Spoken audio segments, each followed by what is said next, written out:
बहुत समय पहले की बात थी। एक गांव में 4 जादुई बौने हुआ करते थे।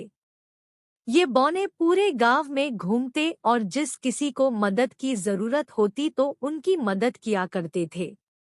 एक दिन ये चारों बौने रोज की तरह गांव में घूम रहे थे कि अचानक इनको किसी बच्ची के रोने की आवाज आई।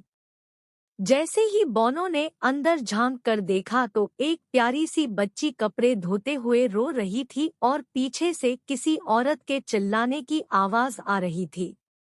खबरदार, अगर आगे से होमवर्क करने की बात कही तो घर पर बैठो और घर का सारा काम करो। जल्दी ही तुम्हारा स्कूल से नाम कटवाती हूँ। यह कहती हुई वह घर से बाहर चली गई। चारों बोनों ने सोचा कि हमें इस बच्ची की मदद करनी चाहिए। फिर क्या था, उनमें से एक बोना बिल्ली में बदल गया और रसोई में रखा दूध पीने लगा। जैसे ही लड़की ने बर्तन गिरने की आवाज सुनी तो वह भागकर रसोई में गई और बिल्ली को देखकर बोली, रुक जा बिल्ली, चोरी मत कर। चोरी करना गलत बात होती है। मैं तुझे अलग से दूध दे देती हूँ।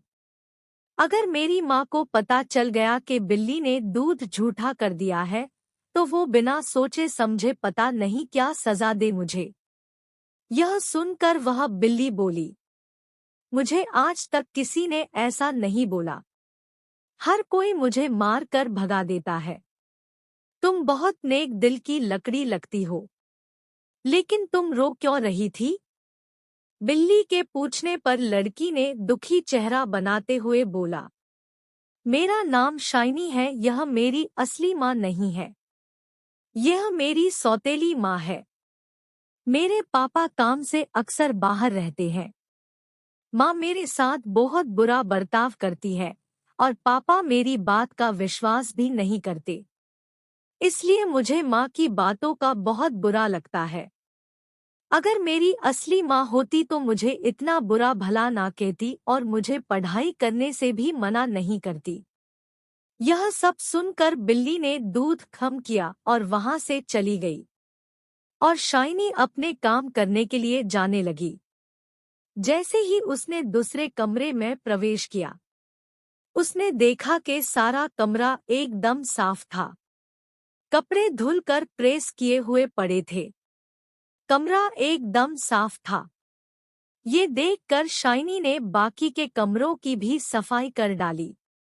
कुछ समय बाद जब उसकी माँ आई तो घर का बदला रूप देखकर वह हैरान रह गई। उसे विश्वास ही नहीं हुआ कि ये सब इतने कम समय में कैसे हो सकता है।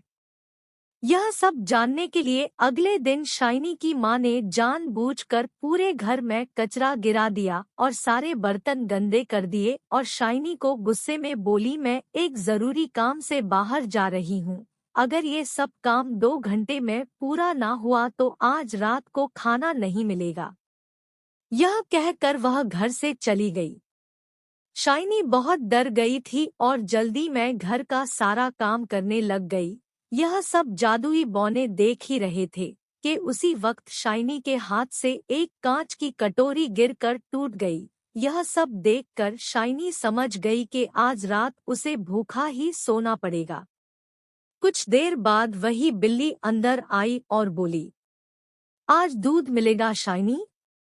शाइनी ने अपना दुख न बताते हुए बिल्ली के लिए दूध डाला और अपना काम वापस से करना शुरू कर दिया।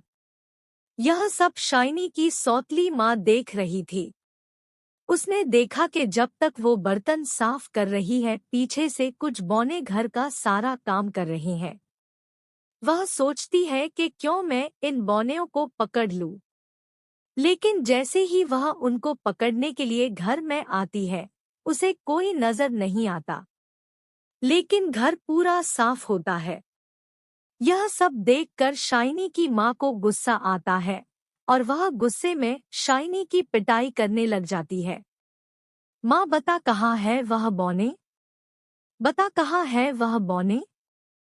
शाइनी, मुझे कुछ नहीं पता माँ, आप किसकी बात कर रहे हैं?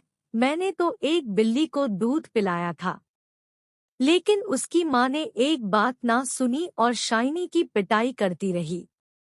ठीक उसी वक्त शाइनी के पापा आ जाते हैं और यह सब देखकर उसकी माँ को बोलते हैं, मैंने कभी नहीं सोचा था एक तुम मेरे पीछे से इस बच्ची के साथ इतना बुरा बर्ताव करती हो। शुक्र है उस बिल्ली का जिसने मुझे सब बता दिया।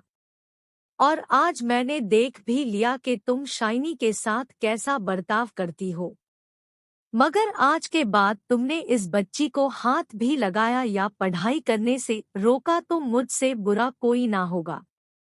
उस दिन के बाद शाइनी को उसकी माँ ने कभी तंग नहीं किया और शाइनी ने खूब मन लगाकर पढ़ाई की।